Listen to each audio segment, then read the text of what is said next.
How you doing, people of the community? It's me, your boy, Ken Thomas, aka Mr. Smooth. I got a really special guest today. I got Mya Whitaker, District 6 of Oakland, California. So Mya, you want to tell us how did you get involved in politics? Where did your story begin? So, hi everyone. My name is Mya Whitaker. I am a candidate for Oakland City Council District 6. I became involved in politics through where you're at right now, which is the Bay Area Urban Debate League. I'm a student from the first cohort program of debating. I started learning about policy debate, which is a very hard activity because you're learning about the policies that impact your own life. So I started reading data that was talking about us. Oakland's a big city and a lot of data is created off of us and our actions. So learning about that and kind of who makes the rules, I started going for politics.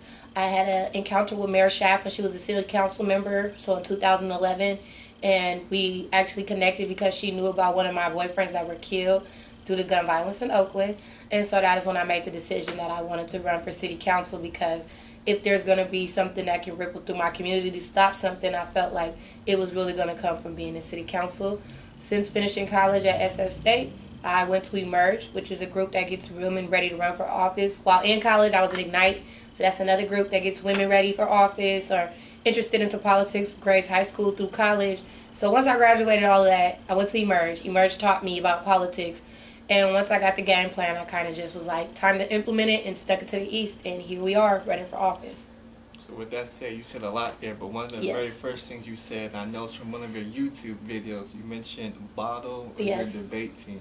Yes. Now, I hear that you're a pretty good debater. Yes. So I'm going to talk about your debating career. Did you have any heated debates that you had so far during your campaign, or what's something that you're really trying to fight for the community that you had to debate about? So one thing that we haven't had any debates yet. We've had a lot of forums. So forums, they just ask us single questions, and we don't really get to really talk to each other about our different perspectives or battle it out. So I am excited to have one of those debates soon. But for the forums, I've really gotten to enjoy it because it's the platform really to break through and show that East Oakland knows what they're talking about when it comes to solving their own issues. I love to debate because I love to hear people talk about us, and as somebody that comes from the crevices of down there, I love to educate them on we do not act like this, and this is what we need, and we need direct voices from the community to resolve these issues. So debating is fun. We'll have it soon, but these forums have been enough for me right now, getting the perspective of everybody that's running for Oakland's race with me. So when I first met you, it was at the Run the World basketball tournament. Shout out to Run the World. Shout out to Team OVO. They did win the championship. But with that said, you had a message for everybody that was at the gathering. What was your message to the people? If we want to keep Oakland black and brown, we must invest and start voting. And I am excited to say, since running my campaign, we've registered over 100 people to vote from our community. So that speaks to the power of education. When people have more knowledge about what they're doing, they'll make better decisions, which is something I've always advocated for from Oakland. Is like, if people know that they can register to vote if they are felons, they're going to register to vote because they know it's important. If people are 16 years old and realize that you can pre-register to vote, which shows that you have an initiative on the ballot when you do become 18, that means something. So really educating our community of like, this is how we get power. These 1-2 steps, I feel, is really how we're going to be able to get something rocking in East Oakland. So getting people to vote, register to vote, and educating what they're voting for. But you said something that stuck out to me. You said you wanted to keep Oakland black and brown. Yes. Why is that so important? That's the Oakland I grew up in, and unfortunately, it's changing. But what we're learning with many cities is that this push out and displacement is not just a Oakland thing. It's happening around the nation. And as I'm starting to travel, I'm seeing a lot of black areas that were predominantly black for the last couple of decades are now being pushed out, and we're all being moved. So I'm really trying to figure out some solvency for the Bay Area of how do we really try to keep our land? What are we going to do different to set the tone for this is how you fight displacement and gentrification in our city? Because we're not alone. I'm going to keep stressing that. We're not the only city that this is happening to right now. So you mentioned gentrification. Through the years, I've grown up in Oakland, around Oakland, and the city is different than what it used to be. But what's the impact that gentrification has had on the community, and why do you not vibe with the whole gentrification movement? So in the last 10 years, about 70,000 black people have left Oakland. So with that, you should think of course, Oakland's going to change. I graduated in 2009. So in the last 10 years, the price of living has went up. In the last year, the price of living went up, and is expected to go up another 1,000 in the next year. So a lot of my friends are displaced. A lot of their families have either passed. The elderly people who had the homes and things have sold their homes. And as we know, wealth is acquired with home ownership or land. And so there is none of that happening with black people in Oakland, especially when the market crashed. That also takes wealth of black people across the country. So just being cognizant of these things is like, what are we going to do that's going to slow some of these things down? Gentrification is happening in Oakland, and the thing that I feel like is the most scariest is just the policies that they're trying to enforce on Oakland, things that were never an issue before. You have things like the lake, barbecue Becky at the lake. You got the jogger throwing homeless people stuff in the lake. Like these are, you got the Nia Wilson situation. These are extremes of something we're not used to, I would say, like a real life fight for our land. And the strategy is that we must become civically engaged. There's no way that we're going to be able to keep it if we fist fight our way through this. That's not a real solvency to this. So you said a lot of things there, but one of the things that stuck out to my mind with the gentrification was the wealth gap that exists not only in Oakland but many cities throughout the United States. And with that comes with a lot of problems. You mentioned you grew up, your boyfriend passed away. I'm pretty sure you had other friends who had to deal with certain issues. And one of the common issues with all the violence, gangs, drugs is one, outside of a lack of discipline, is also a lack of access to wealth. Why is it important for black people in Oakland to have an access to wealth and get that through government? So we already know that poverty is generational. So if you're born into poverty, more than likely you'll hand that off to your children. It's the same thing with wealth. I think that we miss it with Oakland is we acknowledge that there's an opioid epidemic, but we didn't acknowledge that a crack epidemic like rifled through Oakland, and intentionally. And so you have a lot of disconnection of who's still here, I would say. And with the wealth that is here, like people who are fortunate to still have their homes, you must understand that they're now living 2-3 generations in households, which isn't one thing I've noticed is at least in domestic violence when you're living like that, because it's overstressed people, low wages, and they all are all on top of each other in these single family homes. And so one thing that Oakland needs to do is really invest in permanent housing for residents and making it very clearer the first-time home ownership programs that they champion as being available, right? We need those incubators in areas like East Oakland where those are accessible. You know, not just I can read it online and find the office downtown. We already know that transportation and accessibility to resources is a real problem and disconnect. So why not put it in accessible areas like East My Hub? Why not put it in accessible areas like the Coliseum BART station area where we know most of our residents down there are low income and making about $9,000 to $10,000 annually? Why aren't we putting these hubs of, you know, basically these areas where people can go to and get the help that they need to secure wealth? You know, like I know Oakland is famous for our entrepreneurs. Like we have a lot of hustle up mentalities of I can make something or I can give a product to the world. And instead of championing these people, we instead put them in these low paying jobs that are not going to sustain them being able to stay in Oakland. So I am a big person that says that we need jobs that match the 21st century, whether that be STEM or whether that be a union you join, because unions are also a way of us getting home ownership and out of poverty. So just being, you know, we need incubators that are accessible with these jobs, and we need incubators that can help us secure homes so that we can require the wealth in our community again. So with all that said, we want to bring all that to Oakland, but one thing you have to do is you got to win District 6. You got a lot of stiff competition. What are some of the tools and resources? Why should people, when they see Desley Brooks, when they see Mya Whitaker, when they see all the people that you're running against, why should they put the pen on the paper and check your name? So here's the thing about Oakland with ranked choice voting. One, you have 3 choices to vote with. So don't feel boxed into one person. If you enjoy me and you would like to see me on your city council seat, make me your first. If you have another candidate in mind who you feel like you would like, make me your second or make me your third. Be strategic with your vote. There's no need for this to become divisive and ugly when it's really about who has the best leadership vision for our city.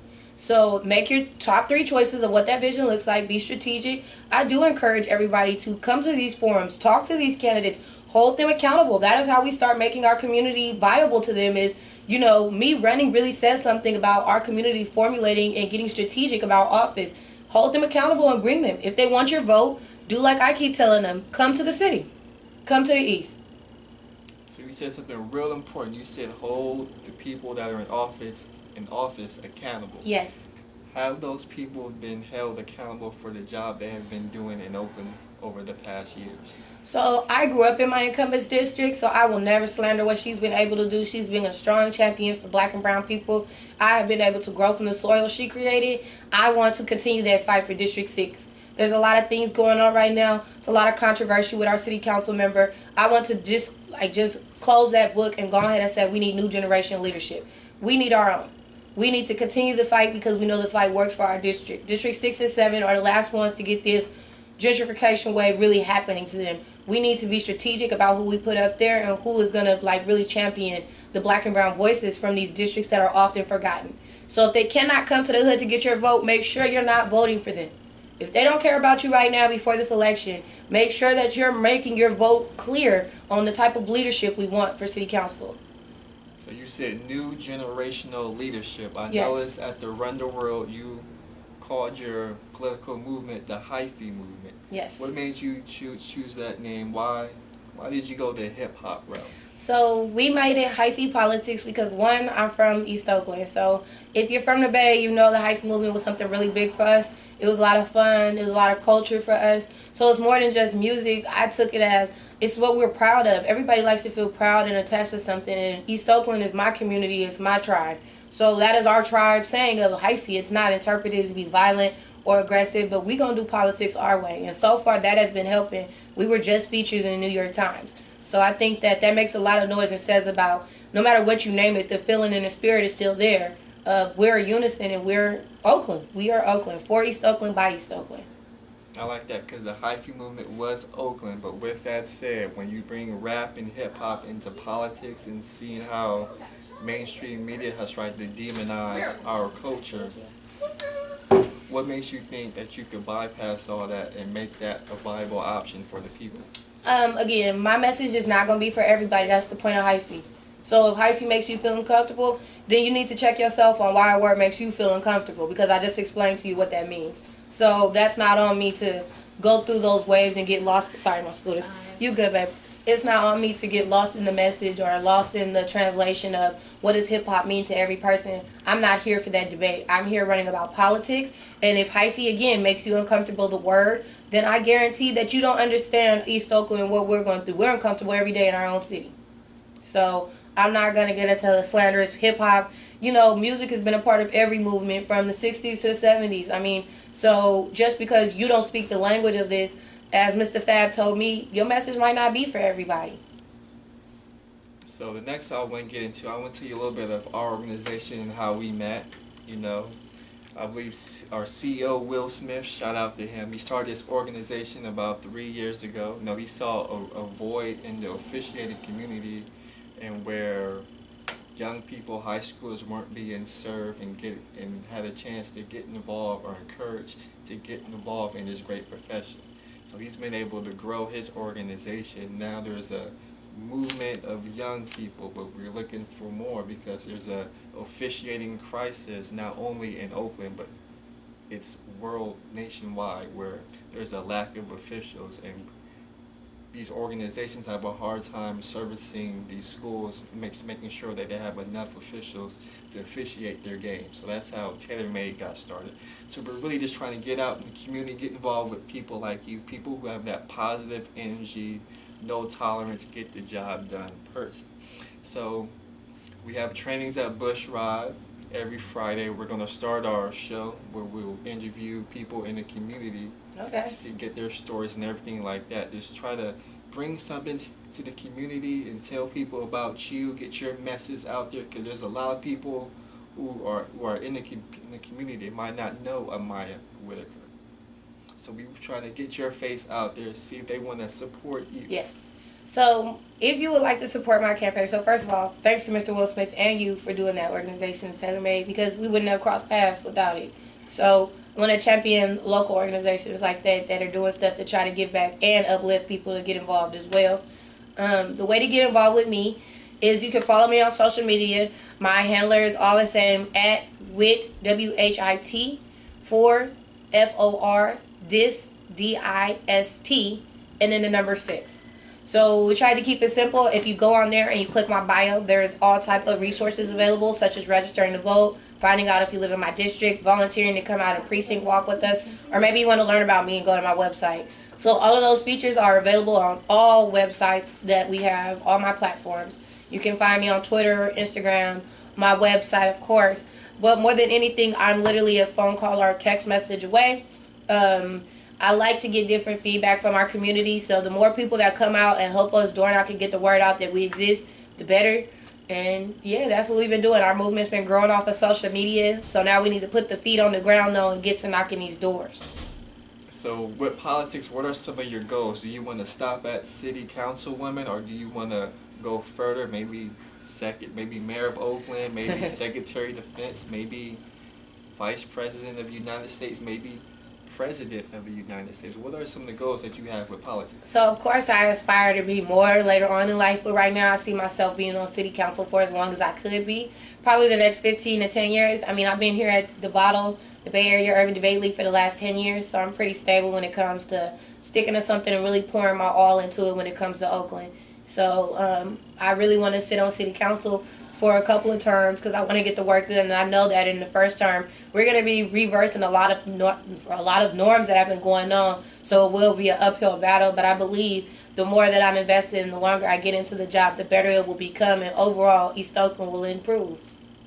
So another question I want to ask you, let's say when they announce the winners of city councils, the winners for the council 6 councilmen and women, and your name is not called as a winner, what would be your plans going forward from there? So I am still the program director for the Bay Area Urban Debate League. So I do still work with grades 6 through 12, teaching them debate. I will still be in Oakland teaching our youth. And more than anything, I come back as a winner to my community because I ran and I fought the status quo. So in the next 4 years, I plan to become much more wiser, use all these connections that we're building up from running for office now, and apply it again and run again. It's like you heard from Mya, it doesn't stop. She's going to keep fighting, keep putting in that work. So with that said, Mya, you want to close out with any final words? Well, before I close out, because we're at bottom. Yes. You tell me you're a great debater. The next time you have a debate, I want to be there front row, front and center. When is your next public speaking event that you have? So the next month we have a lot of just fundraisers and things like that, but I will be at Maxwell Park on September 8th.